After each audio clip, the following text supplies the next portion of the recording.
लोगोफोर बे भिडिअआ simple present टेन्सनि भइस एक्टिभनिफ्राय पेसिभआव लांनाय दे नोंथांमोना भिडिअखौ नायलांदो। लोगोफोर बेयो मोनसे भइस नाथाय मा होनो सिम्पल प्रेजेन्ट टेन्सनि भइस चेन्ज खालामनाय।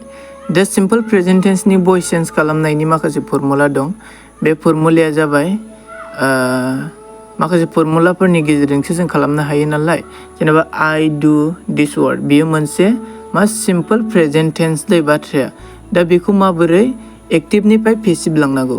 दा एक्टिभनिफ्राय पेसिभ लांनो थाखाय सिम्पल प्रेजेन्ट टेन्सनि फर्मुलाया जाबाय अबजेक्ट प्लास बी भार्ब प्लास साबजेक्ट। ओमफ्राय दा बे बी भार्बा मा जायो होमबा बी भार्बा इज, जेरै प्रेजेन्टआव इज, फार्स्टआव वाज आरो फिउचाराव उइल बेबायदिनो आरो। दा बेयाव अबजेक्टआ सिगां फैगोन नालाय दिस वर्क। दा बी भार्बा मा जागोन सिम्पलजों इज जागोन। बेनिखायनो बेयाव दिस वर्क इज दुआ मा जागोन पारफेक्टआव खालामनांगौनि थाखाय दान जागोन दे।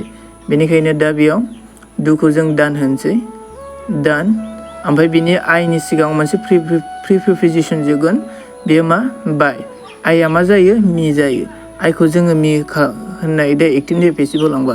दा दिस वर्क इज डान बाय मी नोंथांमोना नुदों बेनि फर्मुलाया दिस वर्कआ अबजेक्ट इजआ बी भार्ब आरो दाना पारफेक्टआव फैनायखाय दान जाबाय टु डिड दान ना। ओमफ्राय बाय मोनसे प्रिप'जिसन आरो मी।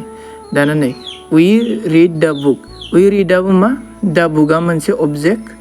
बेनिखायनो बेयाव जोङो बे अबजेक्टखौ होफैसै दा बुक इज बी भार्बा इज सिम्पल प्रेजेन्टआव थानायखाय रिडआथ' रिड जायोना। बेनिखायनो रिडखौनो होनांगौ आरो रिड बाय बिनि सिगाङाव प्रिप'जिसना बाय जागोन।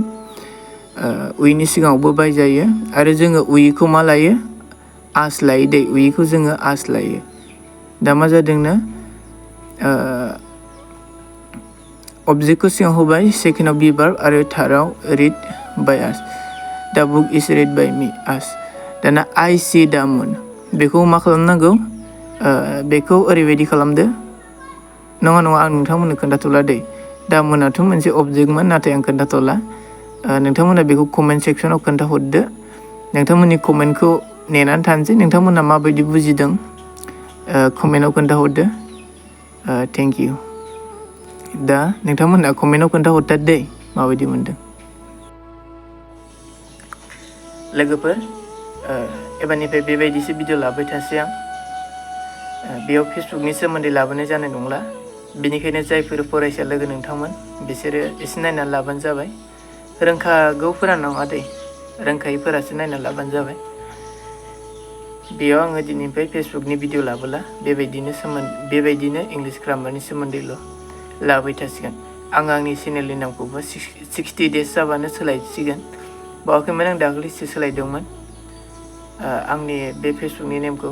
बिनिखायनो दाथ' जाहाथे सोलायफिननो हाया नालाय बिनिखायनो 60 डे नेथ'नानै मोनसे इडुकेसनजों सोमोन्दो गोनां लाफिनसै आरो नोंथांमोना कमेन्टआव खोन्थाहरदो दहायनि बे लास्टआव होनायखौ। दे होमबा उननि गोदान भिडिअआव लोगो मोनगोन।